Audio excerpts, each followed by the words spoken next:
തിരുനാമത്തിന് ഭാഗത്തുണ്ടായിരിക്കട്ടെ. കൂടി വന്നിരിക്കുന്ന എല്ലാവർക്കും വേഗം എന്ന കർത്താവായ യേശുക്രിസ്തുവിന്റെ നാമത്തിൽ ഞാൻ സ്നേഹവന്ദനത്തെ അറിയിക്കുന്നു. ഫിലിപ്പിയർക്ക് എഴുതിയ ലേഖനമാണ് ഇന്ന് ഞാൻ നിങ്ങളുടെ മുമ്പിൽ പറയുവാൻ ആഗ്രഹിക്കുന്നത്. അപ്പോസ്തലനായ പൗലോസ് AD 61 റോമിൽ തടവിലായിരിക്കുമ്പോൾ ഫിലിപ്പിയിലുള്ള സകല വിശുദ്ധന്മാർക്കും അധ്യക്ഷന്മാർക്കും ശുശ്രൂഷന്മാർക്കും മറ്റെല്ലായിടത്തുമുള്ള വിശ്വാസികൾക്കും എഴുതുന്നതാണ് ഈ ലേഖനം. പൗലോസിന്റെ രണ്ടാം മിഷണറി യാത്രയിലാണ് ഫിലിപ്പിയ സഭ സ്ഥാപിക്കപ്പെടുന്നത്. യൂറോപ്യൻ ഭൂഖണ്ഡത്തിൽ സ്ഥാപിക്കപ്പെട്ട ഒന്നാമത്തെ സഭയാണ് ഫിലിപ്പിയ സഭ. റോമിൽ കാരാഗൃഹത്തിലായിരുന്ന പൗലോസിന് ഫിലിപ്പിയ സഭ എപ്പഫ്രോദിത്തോസ് കൈവശം കൊടുത്ത സഹായത്തിന് നന്ദി പറഞ്ഞുകൊണ്ടാണ് പൗലോസ് ഈ ലേഖനം എഴുതുന്നത്. ക്രിസ്തുവിലുള്ള താഴ്മയുടെ മനോഭാവം നമ്മളിൽ എല്ലാവരിലും ഉണ്ടാകണമെന്ന് പൗലോസ് ആഹ്വാനം ചെയ്യുന്നു. ഫിലിപ്പിയർക്ക് എഴുതിയ ലേഖനം 1-ാം അധ്യായം. ക്രിസ്തുയേശുവിന് ദാസന്മാരായ പൗലോസും തിമോത്തിയോസും ഫിലിപ്പിയയിൽ ക്രിസ്തുയേശുവിലുള്ള വിശുദ്ധന്മാർക്കും അധ്യക്ഷന്മാർക്കും ശുശ്രൂഷന്മാർക്കും എഴുതുന്നത്. നമ്മുടെ പിതാവായ ദൈവത്തിൽ നിന്നും കർത്താവായ യേശുക്രിസ്തുവിൽ നിന്നും നിങ്ങൾക്ക് കൃപയും സമാധാനവും ഉണ്ടാകട്ടെ. ഞാൻ നിങ്ങൾക്ക് വേണ്ടി കഴിക്കുന്ന സകല പ്രാർത്ഥനയിലും സന്തോഷത്തോടെ പ്രാർത്ഥിച്ചും നിങ്ങളിൽ നല്ല പ്രവൃത്തി ആരംഭിച്ചവൻ യേശുക്രിസ്തുവിനെ നാളോളം അത് തിരിക്കുമെന്ന് ഉറപ്പായി വിശ്വസിച്ചുകൊണ്ടിരിക്കുന്നു. 1-ാം നാൾ മുതൽ ഇതുവരെയും സുവിശേഷ ഘോഷത്തിൽ നിങ്ങൾക്കുള്ള കൂട്ടായ്മ നിമിത്തം ഞാൻ നിങ്ങളെ ഓർക്കുമ്പോഴൊക്കെയും എന്റെ ദൈവത്തെ സ്തോത്രം ചെയ്യുന്നു. കൃപയിൽ എനിക്ക് കൂട്ടാളികളായി നിങ്ങളെയൊക്കെയും എന്റെ ബന്ധനങ്ങളിലും സുവിശേഷത്തിന്റെ പ്രതിവാദത്തിലും സ്ഥിരീകരണത്തിലും എന്റെ ഹൃദയത്തിൽ വഹിച്ചിരിക്കൊണ്ട് അങ്ങനെ നിങ്ങളെക്കുറിച്ച് വിചാരിക്കുന്നത് എനിക്ക് ന്യായമല്ലോ. ക്രിസ്തുയേശുവിന്റെ ആർദ്രതയോടെ ഞാൻ നിങ്ങളെല്ലാവരെയും കാണുവാൻ എത്ര വാഞ്ചിക്കുന്നു എന്നതിന് ദൈവസാക്ഷി. നിങ്ങളുടെ സ്നേഹം മേൽക്കുമേൽ പരിജ്ഞാനത്തിലും വിവേകത്തിലും വർദ്ധിച്ചു വന്നിട്ട് നിങ്ങൾ ഭേദാഭേദങ്ങളെ വിവേചിപ്പാറാക്കണമെന്നും ക്രിസ്തുവിന്റെ നാളിലേക്ക് നിർമ്മലമായ നേർച്ചയില്ലാത്തവരും ദൈവത്തിന്റെ മഹത്വത്തിനും പൊക്കശങ്ങളായിട്ടും നീതിഫലം നിറഞ്ഞവരും ക്രിസ്തുയേശുവിനാൽ നീതിഫലം നിറഞ്ഞവരുമായി തീരണമെന്ന് ഞാൻ പ്രാർത്ഥിക്കുന്നു. സഹോദരന്മാരെ, എനിക്ക് ഭവിച്ച സുവിശേഷത്തിന്റെ അഭിവൃദ്ധിക്ക് കാരണമായി തീർന്നു നിങ്ങൾ അറിയാൻ ഞാൻ ഇച്ഛിക്കുന്നു. എന്റെ ബന്ധനങ്ങൾ ക്രിസ്തു നിമിത്തമാകുന്നു എന്ന് അകമടി പട്ടാളത്തിലൊക്കെയും ശേഷം എല്ലാവർക്കും തെളിവായി വരികയും സഹോദരന്മാർ മിക്ക പേരും എന്റെ ബന്ധങ്ങളായ ക്രിസ്തു യേശുവിൽ ധൈര്യം കൊണ്ട് ദൈവത്തിന്റെ വചനം ഭയം കൂടാതെ പ്രസ്താവിക്കാൻ തുനിയുകയും ചെയ്തിരിക്കുന്നു. ചിലർ ക്രിസ്തുവിനെ അസൂയയും പിണക്കോ നിമിത്തം പ്രസംഗിക്കുന്നു. ചിലരോ നല്ല മനസ്സോടെ തന്നെ അവർ സുവിശേഷ പ്രതിപാദനമായിട്ട് ഞാൻ ഇവിടെ കിടക്കുന്നുവെന്ന് അറിഞ്ഞിട്ട് സ്നേഹത്താൽ ചെയ്തു. മറ്റവരും എന്റെ ബന്ധങ്ങളിൽ എന്നെ ക്ലേശം എടുത്തുവാൻ ഭാവിച്ചു. നിർമ്മലതയോടെയല്ല ശാഠ്യത്താൽ അത്തരം ദൈവത്തെ പ്രസംഗിക്കുന്നത്. പിന്നെ ഇത് നാട്യമായിട്ടോ പരമാർത്ഥമായിട്ടോ ഏത് വിധമായാലും ക്രിസ്തുവിനെയല്ല പ്രസംഗിക്കുന്നത്. ഇതിൽ ഞാൻ സന്തോഷിക്കും, ഇനിയും സന്തോഷിക്കും.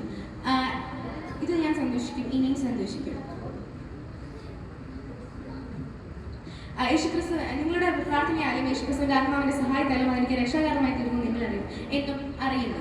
അങ്ങനെ ഞാൻ ഒന്നിലും ലജ്ജിച്ചു പോകാതെ പൂർണ്ണധൈര്യം കൊണ്ട് ക്രിസ്തുവിന്റെ ശരീരത്തിന്റെ ജീവനാലാകട്ടെ മരണത്താലാകട്ടെ എപ്പോഴും എന്നപോലെ ഇപ്പോഴും മുന്നപ്പെടുകയും പ്രതീക്ഷിക്കുകയും പ്രത്യാശിക്കുകയും ചെയ്യുന്നു. എനിക്ക് ജീവിക്കുന്നത് ക്രിസ്തു, മരിക്കുന്നത് ലാഭമായിരിക്കുന്നു. എങ്കിലും ഞാൻ ചേർത്ത് ജീവിക്കുന്നതിനാൽ എന്റെ വേലയ്ക്ക് ഫലം വരുമെങ്കിൽ ഏത് തിരിയടിക്കേണ്ടതെന്ന് ഞാൻ അറിയുന്നില്ല. ഇത് രണ്ടിനാലും ഞാൻ എഴുതുന്നു. വിട്ടുപിരിഞ്ഞ് ക്രിസ്തുവിനോട് കൂടെ ചേരാൻ എനിക്ക് ആവശ്യമുണ്ട്. അത് അത്യുത്തമല്ലോ. എങ്കിലും ഞാൻ ജഡത്തിൽ ഇരിക്കുന്നതിനാൽ നിങ്ങൾ നിമിത്തം ഏറെ ആവശ്യം. ഇങ്ങനെ ഉറച്ചുകൊണ്ട് നിങ്ങളുടെ വിശ്വാസത്തിന്റെ അഭിവൃദ്ധിക്കും സന്തോഷവുമായി തന്നെ ഞാൻ ജീവനോട്ടിരിക്കും. നിങ്ങളോട് എല്ലാവരോടും കൂടി എന്നും അറിയുന്നു. എന്നാൽ അങ്ങനെ ഞാൻ നിങ്ങളെ വന്ന് കണ്ടിട്ട് നിങ്ങൾക്ക് എന്നെക്കുറിച്ചുള്ള പ്രശംസ വർദ്ധിപ്പാനിടയാകും. ഞാൻ നിങ്ങളെ വന്ന് കണ്ടിട്ടോ ദൂരത്തിൽ നിങ്ങളുടെ അവസ്ഥ കേട്ടിട്ടോ നിങ്ങൾ ഏകാത്മാവിൽ നിന്ന് എതിരാളികളെ ഒന്നിലും കുരുങ്ങി പോകാതെ ഏക മനസ്സോടെ സുവിശേഷത്തിന്റെ വിശ്വാസത്തിനായി പോരാട്ടം കഴിക്കുന്നിരിക്കേണ്ടതിന് ക്രിസ്തുവിന്റെ സുവിശേഷത്തിന് യോഗ്യമായ വെള്ളം മാത്രം നടത്തും. അതീതപര നാശത്തിൽ നിങ്ങൾക്ക് രക്ഷിക്കുമെന്ന് അടയാളമാകുന്നു. ക്രിസ്തുവിൽ വിശ്വസിപ്പാൻ മാത്രമല്ല അവന് വേണ്ടി കഷ്ടം അനുഭവിക്കാൻ കൂടി നിങ്ങൾക്ക് വരം നൽകിയിരിക്കുന്നു. നിങ്ങൾ എങ്കിൽ കണ്ടതും ഇപ്പോൾ കേൾക്കുന്നതുമായ അതേ പോരാട്ടം നിങ്ങളിലുമുണ്ടല്ലോ. ഫിലിപ്പിയർക്ക് എഴുതിയ ലേഖനം 2-ാം അധ്യായം. ക്രിസ്തുവിൽ വല്ല പ്രബോധനമുണ്ടോ? സ്നേഹത്തിന് വല്ല ആശ്വാസമുണ്ടോ? ആത്മാവിന്റെ വല്ല കൂട്ടായ്മയുണ്ടോ? വല്ല ആർദ്രതയും മനസ്സലിവുമുണ്ടോ? നിങ്ങൾ ഏക മനസ്സുള്ളവരെ ഏക സ്നേഹമുണ്ട് ഐക്യമത്യപ്പെട്ട് ഏകഭാവമുള്ളവരായി ഇങ്ങനെ എന്റെ സന്തോഷം പൂർണ്ണമാക്കുവാൻ ചേട്ടത്താല ദുരഭിമാനത്താലും ഒന്നും ചെയ്യാതെ താഴ്മയോടെ ഓരോരുത്തർ മറ്റുള്ളവരെ തന്നെക്കാൾ ശ്രേഷ്ഠം നേടിക്കൊള്ളുവൻ. ഓരോരുത്തർ സ്വന്തം ഗുണമല്ല മറ്റുള്ളവന്റെ ഗുണം കൊണ്ട് നോക്കണം. ക്രിസ്തുവിലുള്ള ഭാവന നിങ്ങളിലും ഉണ്ടായിരിക്കട്ടെ. അവൻ ദൈവരൂപത്തിലിരിക്കെ ദൈവത്തോടുള്ള സമത്വം മുറുകെ പിടിച്ചുകൊള്ളണമെന്ന് വിചാരിക്കാതെ ദാസരൂപം എടുത്ത് മനുഷ്യസദൃശത്തിലായി തന്നെ ഒഴിച്ചു വെച്ചതിൽ മനുഷ്യനായി വിളങ്ങി തന്നെ താൻ താഴ്ത്തി മരണത്തോളം തന്നെ അനുസരണയുള്ളവനായി തീർന്നു. അതുകൊണ്ട് ദൈവം അവനെ ഏറ്റവും ഉയർത്തി സകല നാമത്തിന് മേലായ നാമം നൽകി. അങ്ങനെ യേശുവിൻ നാമത്തിന്റെ സ്വർലോകരുടെയും ഭൂലോകരുടെയും അധോലോകരുടെയും മുഴങ്ങാൻ മടങ്ങുകയും എല്ലാ നാമവും യേശുക്രിസ്തു കർത്താവെന്ന് ദൈവത്തിന്റെ മുഖത്തിന് ഏറ്റുപറയുകയും ചെയ്യേണ്ടി വരും. എല്ലാ നാമവും ദൈവത്തിന്റെ മുഖത്തിന് ഏറ്റുപറയുകയും ചെയ്യേണ്ടി വരും. അങ്ങനെ തന്നെ പ്രിയമുള്ളവരെ, നിങ്ങൾ എല്ലായ്പ്പോഴും അനുസരിച്ചതുപോലെ തന്നെ ഞാൻ അരികത്തിരിക്കുമ്പോൾ മാത്രമല്ല ദൂരത്തിരിക്കുമ്പോഴും ഏറ്റവും അധികം വിലയിലോടും ഭയത്തോടും കൂടി നിങ്ങൾ രക്ഷിക്കാൻ പ്രവർത്തിക്കും. ഇച്ഛിക്കാവുന്നതും പ്രവർത്തിക്കാവുന്നതും നിങ്ങൾ ദൈവമല്ലോ തിരുവള്ളമുണ്ടായിട്ട് പ്രവർത്തിക്കുന്നത്. നോട്ടമുള്ള തലവരുടെ മധ്യത്തിൽ നിങ്ങൾ അനുദിന പ്രമാർത്തികളെ ദൈവത്തിന്റെ നിഷ്കളങ്ക മക്കളുമാകേണ്ടതിന് സകല വാദവും പെരുവെപ്പും കൂടാതെ ചെയ്യുവിൻ. അവരുടെ ഇടയിൽ നിങ്ങൾ ജീവന്റെ ബന്ധം പ്രമാണിച്ചുകൊണ്ട് ലോകത്തിലെ ജ്യോതിസ്കളെ പോലെ പ്രകാശിക്കുന്നു. അങ്ങനെ ഞാൻ ഓടിനും അധ്വാനിച്ചൊന്നും വ്യർത്ഥമായില്ല എന്ന് ക്രിസ്തുവിന്റെ നാളിൽ എനിക്ക് പ്രശംസ ഉണ്ടാകും. എന്നാൽ നിങ്ങൾ വിശ്വാസം നിന്ന് യാഗം അർപ്പിക്കുന്ന ശുശ്രൂഷയിലെ രക്തമഴിക്കേണ്ടി വന്നാലും ഞാൻ സന്തോഷിക്കും. നിങ്ങളോട് എല്ലാവരോടും കൂടെ സന്തോഷിക്കും. അങ്ങനെ നിങ്ങളും സന്തോഷിക്കും, എന്നോട് കൂടെ സന്തോഷിക്കും. എന്നാൽ നിങ്ങൾ വസ്തുത കേട്ടിട്ട് എൻ്റെ മനം നടക്കേണ്ടതിന് തിമോത്തിയോസിനെ അങ്ങോട്ട് അയക്കാമെന്ന് കർത്താവായ യേശുവിൽ ഞാൻ ആശിക്കുന്നു. നിങ്ങളെ സംബന്ധിച്ച് പരമാർത്ഥമായി കരുതുവാൻ തുല്യചിന്തനായിരിക്കും മറ്റാരുമില്ലല്ലോ. യേശുക്രിസ്തുവിന്റെ കാര്യമല്ല, സ്വന്തം കാര്യം മാത്രം എല്ലാവരും നോക്കുന്നത്. അവനും മകൻ അപ്പനെ ചെയ്യുന്നതുപോലെ എന്നോട് കൂടെ സുവിശേഷ ഘോഷത്തിൽ സേവ ചെയ്തു എന്നുള്ള അവരുടെ ചിന്ത നിങ്ങൾ അറിയുന്നുവല്ലോ.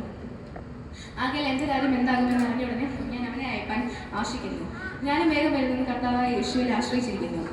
എന്നാൽ എൻ്റെ സഹോദരനും കൂട്ടവേലക്കാരനും സഹോദരനും നിങ്ങളുടെ ദൂതനും എൻ്റെ ബുദ്ധിമുട്ട് ശുശ്രൂഷനുമായി എപ്പഫ്രോദിത്തോസിനെ നിങ്ങളുടെ അടുക്കൽ അയക്കുന്നത് ആവശ്യമെന്ന് എനിക്ക് തോന്നി.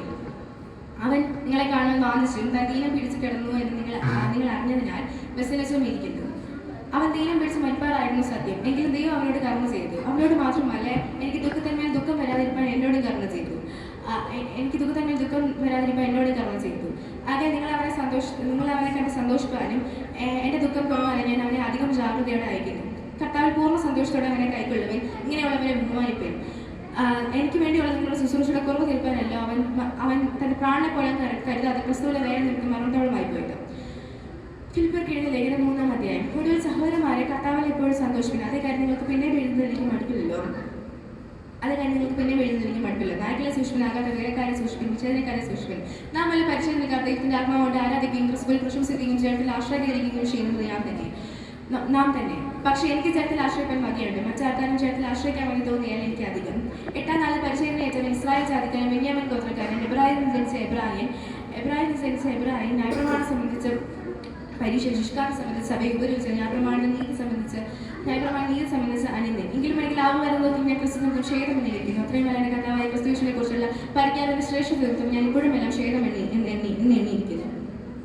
ഞാൻ ക്രിസ്തുവിനെ നേടിയതിന് ഞാൻ പ്രമാണത്തിൽ നിന്നുള്ള എൻ്റെ സ്വന്തം നീതിയല്ല, ക്രിസ്തുവിനുള്ള വിശ്വാസം പോലെ നീ വിശ്വസിക്കുന്നവർക്ക് നൽകുന്ന ഒരു നീതി തന്നെ ലഭിച്ച് അവനിൽ ഇരിക്കേണ്ടത് അവൻ്റെ മരണത്തോട് അനുഭവപ്പെട്ടിട്ട് അവനെ അവൻ്റെ പുനരുദ്ധാരണ ശക്തിയും അവൻ്റെ കഷ്ടാത്മകളെ കൂട്ടായ്മ അനുഭവിച്ചറിയുന്നത് ഇങ്ങനെ വല്ല വിധിനെയും മരിച്ചവരെ പുനരുദ്ധാനം പ്രാപിക്കണമെന്ന് വെച്ചാൽ ഞാൻ അവരുടെ നിമിത്തം എല്ലാം ഉപേക്ഷിച്ച് ശവരം നേടിയിരിക്കുന്നു. ഞാൻ ലഭിച്ചു കഴിഞ്ഞു എന്നതിൽ പിന്നവനായ എന്നല്ല. ഞാൻ ക്രിസ്തു യേശുവിനെ പിടിക്കുന്നില്ല. എനിക്കും അത് പിടിക്കാമോ എന്ന് വെച്ച് പിന്തുടരുന്നതേ ഉള്ളൂ. സഹോദരന്മാരെ, ഞാൻ പിടിച്ചിരിക്കുന്നത് നിരൂപിക്കുന്നില്ല. ഒന്നും ഞാൻ ചെയ്യുന്ന മുമ്പിലുള്ള ആഞ്ഞുകൊണ്ട് ക്രിസ്തു യേശു ദൈവത്തിന്റെ പരമവീട് വിരുദ്ധനായി ലാക്കിലേക്ക് ഓടുന്നു.